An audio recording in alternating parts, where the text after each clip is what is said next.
Live from Studio E. Welcome to The Weekly, a broadcast brought to you by Calvary Bible Church. I'm your host, Jay Ewing.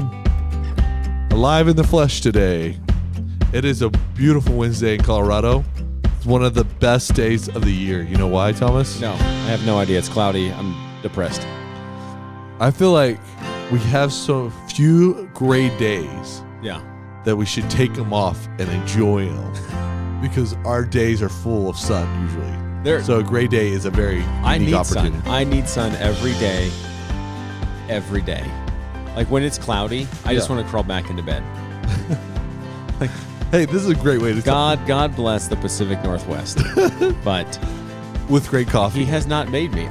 You know what? They do have good coffee. I wonder if that's because they're inside all day. Yeah. Sad. Yeah. And like, you know what we should do? We should make some coffee.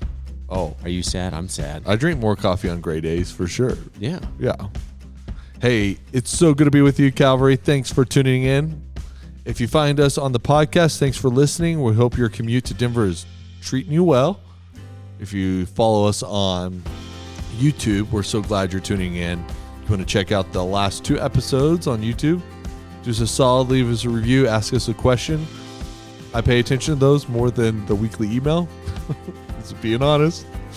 And no matter where you are in the world, go to calvarybible.com, click your campus, find out what's happening in your neck of the woods, get connected at Calvary. This is a beautiful, beautiful place to be, and we want you to get connected. So go to calvarybible.com, and we have some breaking news today. Thomas and I just discovered we were on TikTok as a Calvary Bible Church. If you haven't seen Jay's dance moves on TikTok, you definitely want to subscribe to the Weekly. But also follow us on TikTok, I guess. The Tickety Talk. You know you're getting old. Do you have TikTok? No, there's no way. Have you ever seen TikTok? On other people's phones. Yeah. Yeah. That's about OPP. Other people's phones. That's an OPP. You know, this might as well get the white tube socks and the white shoes and call me old. I feel like that's coming back in style though. Like I see a lot of the young and the hips. Totally. Wearing the Birkenstocks and the socks, man. The jeans of the 90s that I wore through like middle school and high school are back. Oh yeah. And better than ever. Like these skinny jean things are like jeans that go down to your ankles. Yeah. No, we need some baggy jeans, boot cut. Mm-hmm. Man. Yep. Life is good. We have one of those individuals. Are you a millennial? Millennial. We have, if you don't know, because of YouTube, we do have someone in the booth with us who's capturing all the glory of our radio faces. We were built for radio. Yeah, Sam's the best. She works for YouTube, I think, and comes in and films this for us. Yeah, she does. She's one of the best. Anyway, so we're going to jump into the conversation. Last week, I posed this question, when is it appropriate to start listening to Christmas music? One of those individuals on YouTube posted that he started September, I think 11th or 17th. Of this year or 2019? You know why? Has not stopped, yeah. It was sort of fun. It's tongue-in-cheek because he's practicing for his Christmas concert. Oh, yeah, that makes sense. Yeah. I did see some houses in the area that have LED lights. Yeah. That were, I mean, I could be wrong, but I'm pretty sure were hung, and they were orange and yellow for Halloween. And I don't think they changed their lights. I think they just changed the color to green and red. Okay, were those the jellyfish lights, the ones that sort of inlay inside the house? I don't know, because... Or they look like Christmas lights? They look like Christmas lights, but they looked like Halloween lights the other day. So that would be genius if Christmas lights were LED, where you could pick the color. I'm sure there are. Yeah, I think people have begun to just hang lights, like holiday lights, on their house, and then they just change the color or pattern. What's the pattern for Thanksgiving then? Ooh, probably yellow and brown. See, again, I love Thanksgiving Day. Probably yellow, red, and orange. Yeah. Right? Yeah. I love Thanksgiving Day. I don't know if but even the colors don't even sound like it's a great holiday. It's not like a Wyoming football team. Like, come on. It's in Wyoming. That's like the complaint against the plate of food from our other friend Gary. Like it's just all mush. Oh gosh, And that's I'm like, awful. it's true. It's like the same kind of variation of yellows and browns and creams. I love Thanksgiving Day. Man. Don't get me wrong. But name 2 Thanksgiving songs that you listen to on repeat every year. Oh yeah. There's not one. That's all. Let me answer that. I'm gonna find one. There's a one Fox called Sports yeah, totally. and the NFL song. That's actually pretty clever. Actually, I'll give you that. That's good. But like, I suggested to my friends, and one was like, "Haven't you ever heard of the Thanksgiving hymn?" I was like, "No." The Thanksgiving hymn. Is that real? There's our Thanksgiving hymn. That's this up real right life. now. But I'm like, isn't that every worship song? Like, it doesn't make sense. No. Because you can only sing Christmas songs during the Christmas season. Because we don't sing them in July as a church. You know what I mean? Top 20 hymns of Thanksgiving. Oh my goodness. But I think they were just thinking of Thanksgiving, not the holiday. Yeah, just the name. Yeah, being great is thy thankful. faithfulness. Yeah, but like we sing that year round. That's not Thanksgiving. It's not talking about a that's good. bird. You know? I think that they were just thinking Yeah. Thanksgiving. I get it. They're reaching here, people. All creatures of our God and King is number 1 Thanksgiving Day hymn, according to some random website I just looked up. This is great. Emphatic evidence from Britannica. Speaking of Thanksgiving, aren't you Yeah. thankful that we're in the middle of Revelation? Yeah, You like I that am. segue? That's decent. That was good. Yeah, we're in the thick of it, my friend. In the book These of Revelation. are the chapters, man. This is why people don't do the book. Yeah, this is why last week on the weekly, if you watched on YouTube or listened to the podcast or caught us on TikTok, I said I'm literally amazed at how many Christians have actually never read the whole book. Mm-hmm. That's not an offensive statement. It's just we've read parts, we read headlines, Yeah. but we haven't read the whole book. I think don't you think it's in a similar thread with Leviticus? Like, we haven't done a great job just elevating the beauty of Leviticus. Like, the book is phenomenal, unbelievable, amazing, like formational for our faith. And we just kind of skip it. Or the annual, Bible reading plan dies in Leviticus. Somewhere in between Leviticus. So I think it's similar to Revelations. Like, I don't get it. So I like what we're doing. I really appreciate the fact that we as a church, all 3 campuses, are drawing on the big threads. Yeah. Saying, okay, we're going to come to the book, and the book opens and closes with a word of blessing to those who read it, and then ends with those who read it and apply it, those who live out this book. So we're looking for the blessing. Like, where is the blessing in each chapter? Mark Luby had a really good question the other day that I thought was helpful in framing our approach to each chapter, even section. And he simply asked the question, if I didn't have, let's take Revelation 13 and 14 we're talking about this week. If I didn't have Revelation 13 and 14 in my Christian understanding, what formational piece of my faith is missing? That's a very great question. So, like, what have I been missing out on as a Christian because this hasn't been part of my Christian faith and understanding? And I think that's a great way to approach it. Is, okay, one, blessing. One, we're looking at the big narrative. Like, what are the big threads we can pull out of this? And then, what if I didn't have that in my repertoire? What have I been missing out on? And I think, when we were in Revelation 12, a good understanding of the dragon, the good understanding of a spiritual war, a battle in which there is an adversary of God that pursues the people of promise, Old Testament Israel, New Testament, the inclusion of Israel and the Gentiles in Christ. And he's actively seeking to destroy all of those people and all those things. If you don't know that, man, it's like, man, life's just hard. Why is life so hard? Yeah. Where does evil come from? That reminds me, can we back up to 12? And I have a question that came It's out your of show, man. We can do whatever you want. After last week. Someone was like, Jay, do you think, and I'm going to ask this to Thomas, do you think when Satan's thrown down out of Revelation 12, he can no longer ever go to the throne room? What's your take on that? I think whether he has access to the throne room or not is a question mark. I think what he was doing in the throne room when it came to the book of Job. Remember when Job 1 opened? Yeah. And the sons of God, angelic beings were before God, and God saw Satan and said, "Where'd you come from?" And he said, "Oh, I was on the earth." And what does he begin to do? He's accuse Job. He's like, "Well, have you considered my servant Job?" He's like, "Well, let me accuse Job. He's only loving you because of your grace towards him. Right. If you removed your kindness towards him, he'd curse your name." And so he starts accusing Job of why he's willing to love God. I think his ability to accuse us is fundamentally dismantled, destroyed in the work of the cross. So whether he has access or not, I don't know, but he has no access to accuse us.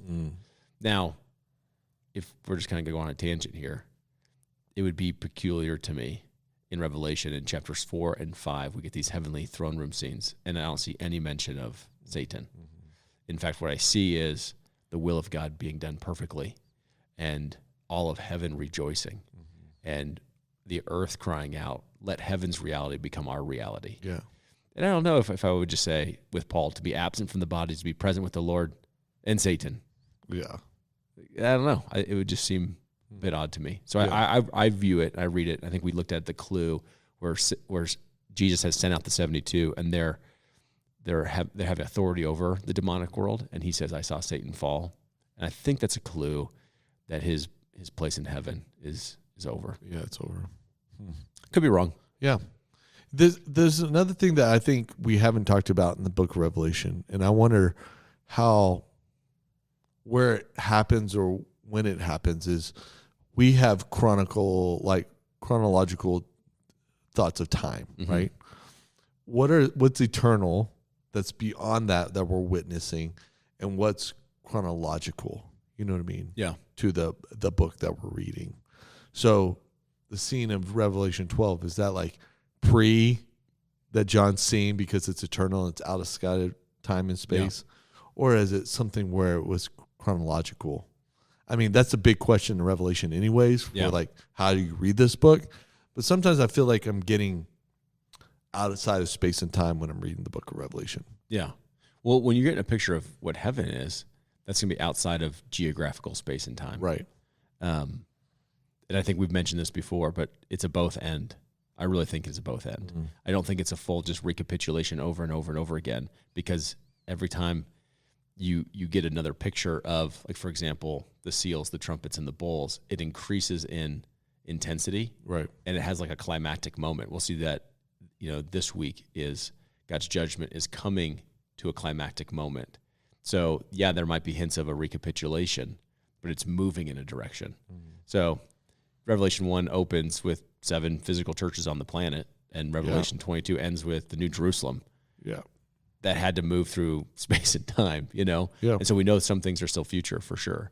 I still think the best analogy is John's description of what he saw is as it's being revealed to him, and what will happen, the things that will happen after this and after this. But then he's seeing it potentially in a sequential yet recapitulated order, similar to if I asked you to recount your viewing of the Broncos game. Right. It's like there's a first quarter and there's a fourth quarter. The game starts and the game ends. And in between, there's like flashbacks, there's replays, there's a halftime show, there's a montage of like the Broncos running out of the tunnel before the third quarter starts. Yeah. And so it's like back and forth during the whole time. Right.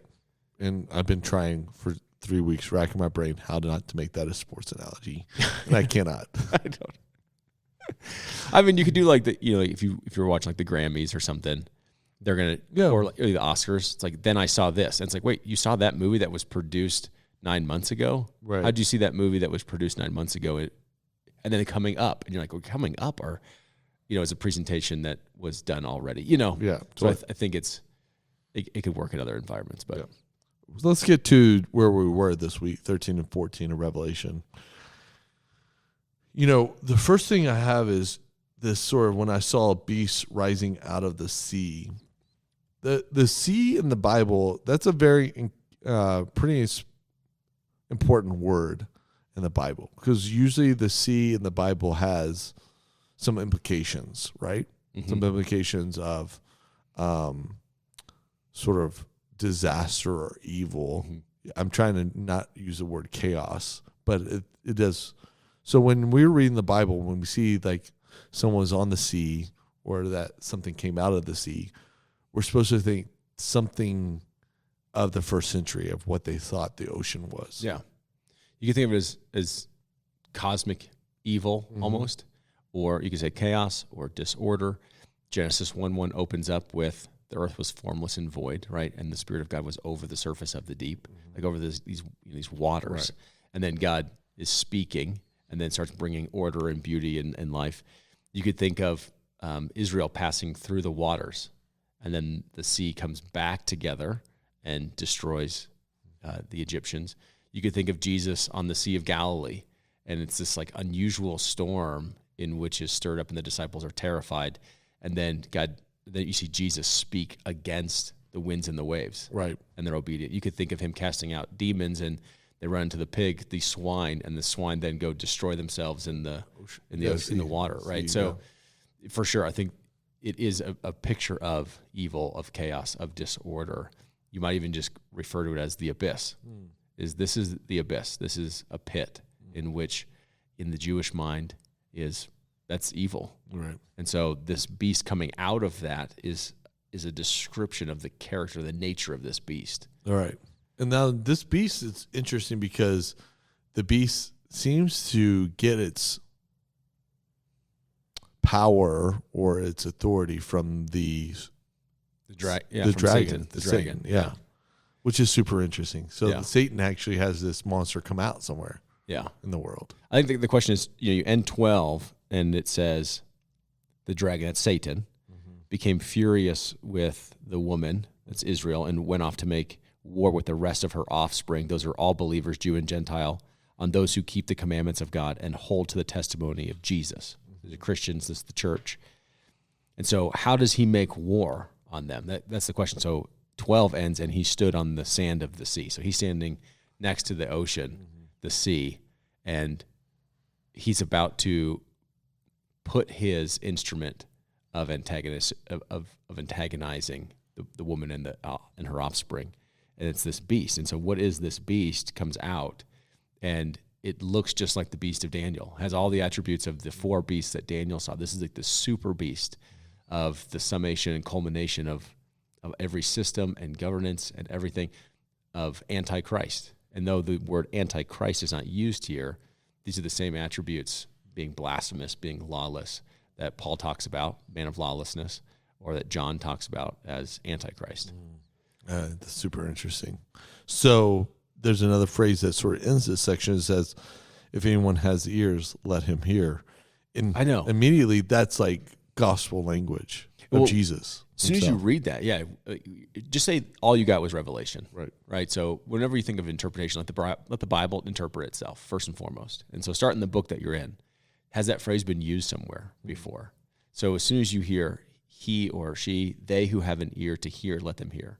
What do you immediately think of? Well, is it chapter 1? Yeah, right in the beginning, chapter 2 and 3 with the churches. Oh, 2 and 3. That's where it is. Yeah, the churches. That's what I thought.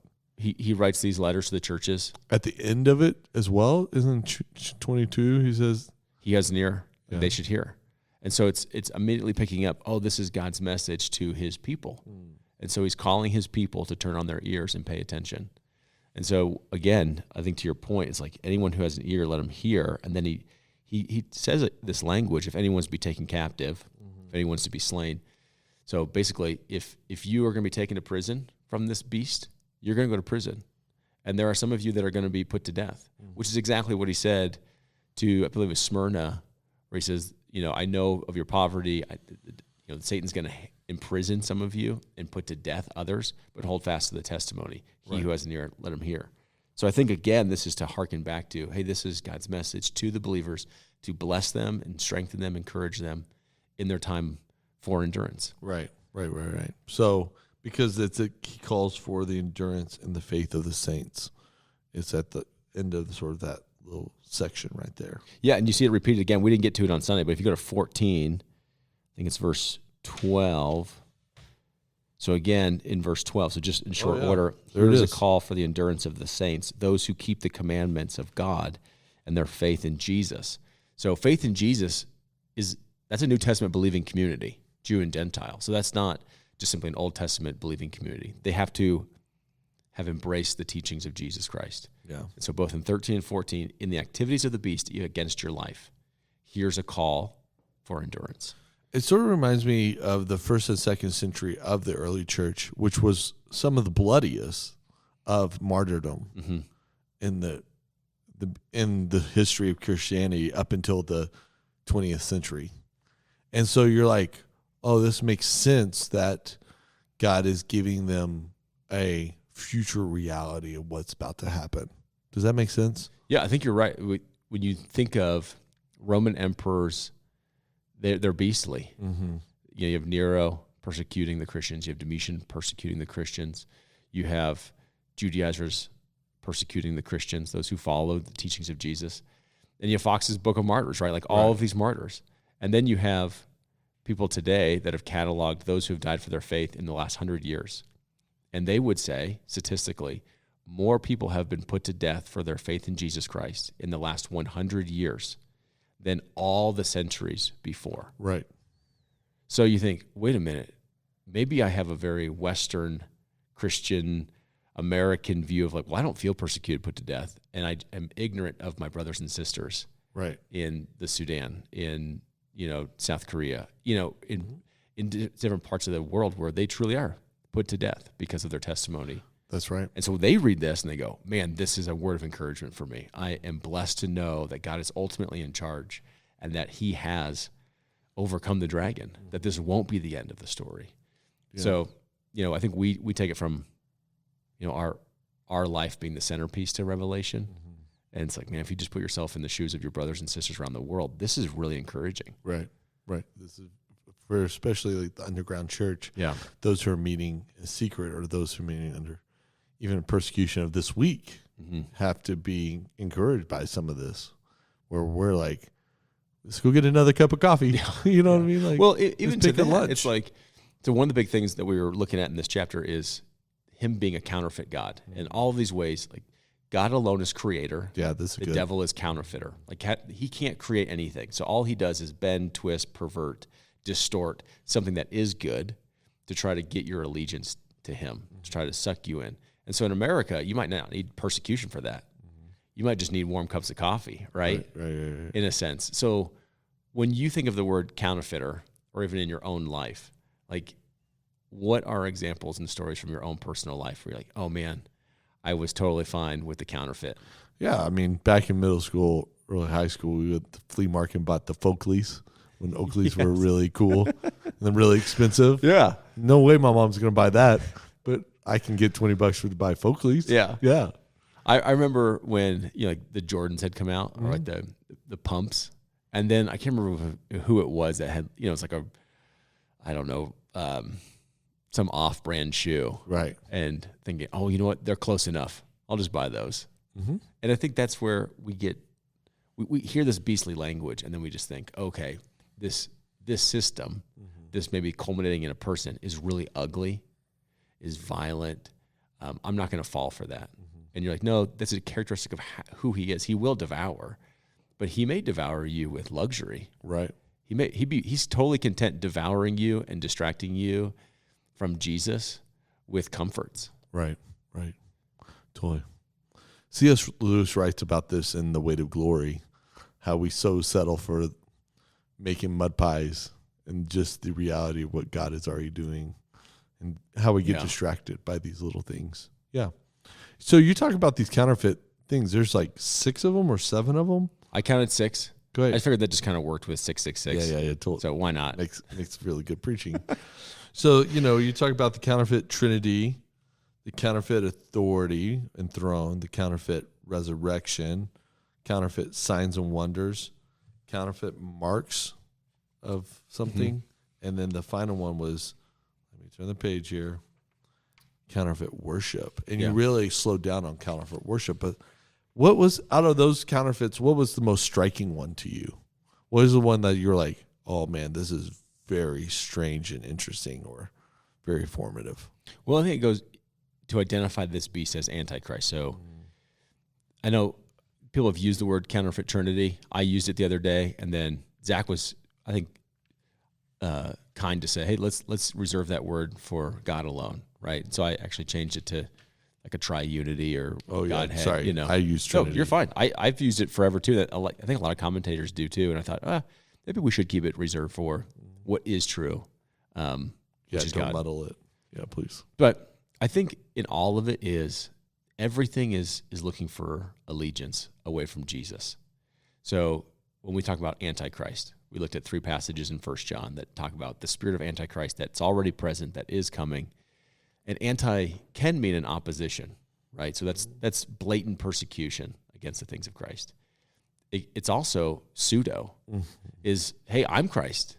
Like, I mean, Jesus says many false Christs are going to come. Right. And don't believe them. And what would a false Christ do? Well, a false Christ would want to say, like, I can be your savior. I'm your helper. I'm the one that you can ultimately trust. Let me be the Lord of your life. And I think that's a way to paint this beast as more true of who he is, in the sense of pseudo. I'll stand in place of, if I can get your allegiance, that I would be the Lord, master, director of your life. Right. Trust me. Or in opposition, like I will persecute you, so you'll deny Christ, you know. But I think the ultimate one is just, it leads to worship. And we've talked about this a lot, is what do you as a human being worship? Like, what's worthy? He wants you to see him as worthy. And for most of the world, they look at him and say, he's worthy. Like, look how he's victorious. He's conquered the saints. Like, he was given authority to do that. Yeah. Which, you know, we read it and go, okay, God's still in charge. Like, even this beast was given the authority by God, permitted to do this. But he's going to look very, very successful. These world systems and governments, like Rome of the first century, looks very successful. Why would we not want to be part of that? Right. Like, look how wealthy we are. Look how luxurious we can be. Look how good our life is. Look at our military presence. I want to align myself with those things. Right. We like winners. Yeah, and everything about the beast looks like a winner. And so this idea of, well, when it's time to accept Jesus, I'll accept Jesus. Like, I'm not going to accept the beast. You're like, it doesn't work that way. And so ultimately it's leading to worship. It's a counterfeit worship, is give me your allegiance. Right. And the mark is just part of that. One thing we didn't talk about on Sunday with the mark is there's an economic cost to it. And it says, you can't buy or sell. Yeah. I think it goes back to the letters with the churches too. I know your poverty. Yeah. And some of these churches that were impoverished were in really wealthy areas. And so commentators ask, well, what caused their poverty if it wasn't economic disparities, right? There wasn't the lack of goods, services, trade, jobs. It's probably because they wouldn't pay allegiance to Caesar. And because they wouldn't pay allegiance to Caesar, they were kind of cut out of business deals. Yeah. And so part of the commerce of the day of Rome was, hey, well, let's burn a pinch of incense and say Caesar is Lord, and then we can talk about some business. And Christians are like, well, I can't do that. Well, then we're not going to talk about business. Right. And so, well, because I won't mark my allegiance to Rome, it puts me at an economic disadvantage. And so I'm impoverished. And I think that's a better description of what it means to take this mark, is I've given myself over to the allegiance of whatever system, government's person that allows me to be in commerce. Or, no, my allegiance to Jesus limits these business deals. And there's a lot of Christians today be like, okay, listen, I'm not asking you to be a Christian here. This is just your civil duty, right? Like, just separate your religion from your politics or whatever. And I think for the Christian in the first century is, yeah, we can't do that. I'm one person. You can't divide my soul that way. And my allegiance lies with Jesus, and so I can't pledge my allegiance here to Caesar. That's interesting. Because I was just reading recently about J.I. Packer's biography, right? And his love for Puritan theology was part of that. He loved Puritan theology because they wouldn't divide their sacred world with their secular world. Yeah. It was just one world to them. And so it cost them, especially across the pond before they came over to the United States, speaking of Thanksgiving and pilgrims, the Puritans, it cost them their allegiance to Christ, cost them, and were persecuted. And that's why they came over to the States. Which I think to establish a place where they didn't have to. Yeah. That's super interesting. It is. And then, this whole idea of dividing ourselves out as though this is my civic duty, this is my religious duty. No, to be wholeheartedly for Christ is my whole life. who I am as a father, as a husband, as an employee, how I operate in my community is as a Christian. You can't divide that. And I'm not asking anyone else to divide that. I'm not asking people to check their faith system and go into politics, even if they're not a Christian. I just assume you're one person and you're going to lead out of your theology, out of your worldview. And then we all get to determine, do I want that kind of person to be in authority over me? But I think for the Christian, there are real costs to living in, quote unquote, exile, as Peter talks about. We are exiles of this world. Our citizenship is in heaven. With full allegiance to Jesus will have implications. And I have to have an honest conversation with myself to say, if I don't feel any of those implications, am I fully living out the allegiance to Jesus Christ? Yeah.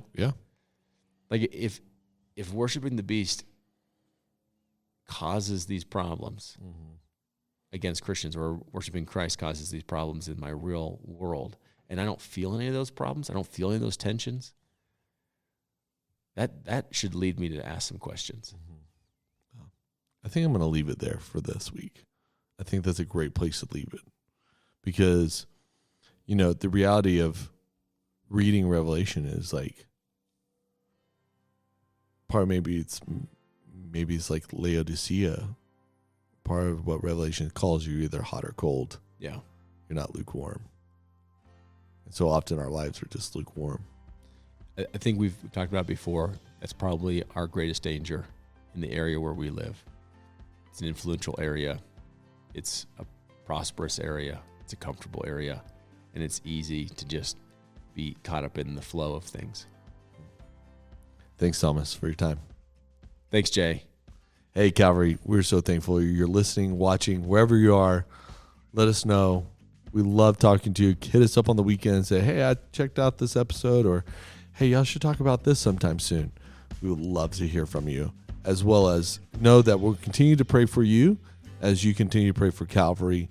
Thankful in our partnership in the gospel, no matter where you find yourself today. Have a great day.